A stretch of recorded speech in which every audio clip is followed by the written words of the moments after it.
Okay. I think probably everybody knows what this is just to look at it. You've got 10 donut-shaped magnets on posts, and what you're going to do is stack them in different arrangements, and you're going to discover polarity by doing so.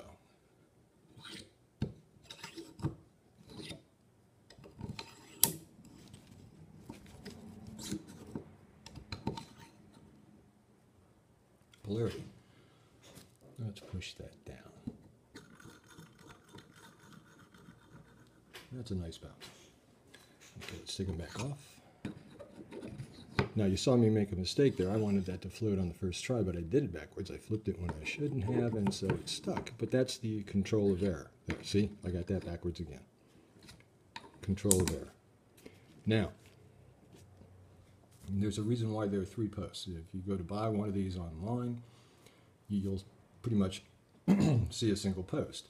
The problem there is that there's no way to get all of the magnets off the post without removing them from the work, and so they wind up sort of, you know, on the floor or on the table where you're working, on your mat.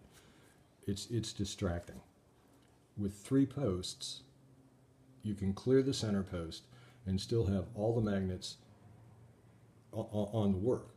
Also, it multiplies the number of possible arrangements that you can build with this. Finally, with 3 posts and 10 magnets, you have a situation where no matter what you do, what you just did adds up to 10. 5 and 5 is 10. Pretty obviously, 4 and 1 and 5 is 10. So it's a nice little counting exercise, and the counting exercise does not confuse the polarity lesson. Again, commercially available examples of this are also usually in plastic and usually multicolored and sometimes color-coded, and you don't want any of that.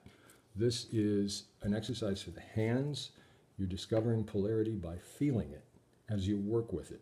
So you don't want to give up color clues. You want it to be just like this. Finally, the idea of 3 posts gives a very simple exercise a process. That is to say, this is how you find the work on the shelf when you begin it. This is how you put it back. So whatever you do, you undo, and that's how you return it. All right, so we did the both sides. Let's just start stacking them.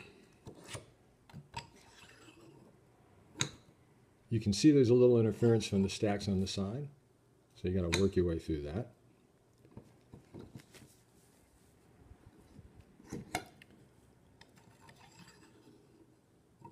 Boom. Levitation.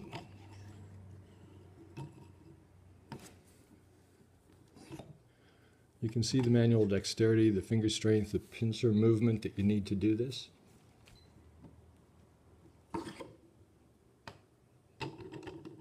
Get that? Ah, see, now there's a mistake. So I can control that error by flipping it, or I can say, you know what, I kind of like that. I'll just leave that the way it is. There's no like strict right or wrong. Then there's a thing about slowing down. Now I can see that I'm okay. All right, so I'm not going to make that mistake because I've kind of figured that out. So I'm just going to drop 3 of them on there, and that worked. That's a good sound too. There's a nice auditory point of interest in this design. And there you go. A magnet stacker. Isolates polarity, uses the hands, keeps the materials organized. Also happens to be made out of ceramic magnets and wood, so it's kind of nice looking. And again, the process is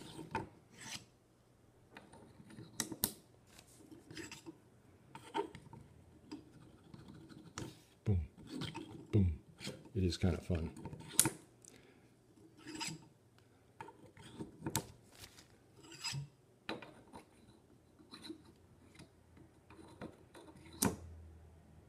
Four plus 1 plus 5 is 10.